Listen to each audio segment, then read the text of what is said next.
Hi friends, అందరు ఎలా ఉన్నారండి? బాగున్నారండి? నేను మాత్రం చాలా బాగున్నానండి. ఇవాళ మన రెసిపీ టమాటా రైస్ అండి. దానికి ఎలా తయారు చేయాలో చూద్దామండి. ఇలా బాగా పండిన టమాటాలు 4 తీసుకోండి. మీరు ఎక్కువ తినేవాళ్ళనుకుంటే ఎక్కువ వేసుకోవచ్చండి, మీ ఆప్షన్ అండి. ఇలా పైన కట్ చేసి చక్కగా శుభ్రంగా కడుక్కోవాలండి. ఉల్లిపాయలు 2 వేసుకున్నానండి పెద్దవి. మీరు చిన్నవి అయితే ఒక 4-5 తీసుకోండి. మీ కారాన్ని బట్టి ఎండుమిరపకాయలు వేసుకోండి. అందులో తగినంత ఉప్పు వేయండి. వేసి కొద్దిగా వాటర్ పోయండి.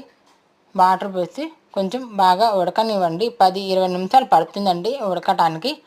ఉడికించిన తర్వాత బాగా ఉడకాలండి. చూడండి ఎలా ఉడికిందో. దీన్ని చల్లారనివ్వాలండి. ఈ లోపల మనం వేరే ప్రాసెస్ చూద్దాం.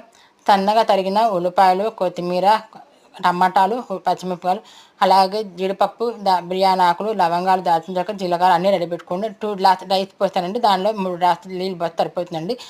అలాగే మిక్సీ జార్లో టమాటా వేసేసి మిక్సీ పట్టాలండి. పక్కన పెట్టుకోండి. ఈ కుక్కర్లో కొద్దిగా నూనె పోసి ఈ మసాలాలు వేసి వేయించండి. అలాగే ఉల్లిపాయలు, పచ్చిమిరపకాయలు అన్నీ వేసి వేగిన తర్వాత టమాటా ముక్కలు, కొత్తిమీర అన్నీ వేసేసి బాగా వేగని అందులో గరం మసాలా, ధనియాల పౌడర్, పసుపు వేసి బాగా కలపండి. కలిపిన తర్వాత మిక్సీ పట్టిన టమాటా పేస్ట్ కూడా అది కూడా వేయండి. వేసి బాగా ఒక 10 నిమిషాలు ఉడకనివ్వండి. పేస్ట్ మంచిగా ఉడికితేనే బాగుంటుందండి. టమాటా ఎంత ఉడికితేనే అంత టేస్ట్గా ఉంటుందండి. తర్వాత మనం బియ్యము ఆల్రెడీ కలిపి పెట్టుకున్న ఆ బియ్యాన్ని అందులో వేసేయండి. వేసి కలుపుకోండి. మీరు రైస్ తీసుకున్న బట్టి వాటర్ వేసుకోండి.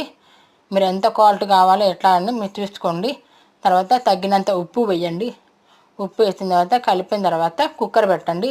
3-4 విజిల్ రానివ్వండి. రానిస్తే చూడండి ఎంత చక్కగా వచ్చిందో. టమాటా రైస్ పొడి పొడిగా చక్కగా వచ్చింది. చూస్తారా ఎంత బాగుందో. పెరుగు వేసుకొని పిల్లలకి లంచ్ బాక్స్లో వేసి ఇచ్చారంటే చాలా బాగుంటుందండి. థ్యాంక్ యూ అండి. ఎలా వచ్చిందో కామెంట్ బాక్స్లో చెప్పండి. ప్లీజ్ సబ్స్క్రైబ్ చేసి లైక్ కొట్టండి. Thank you.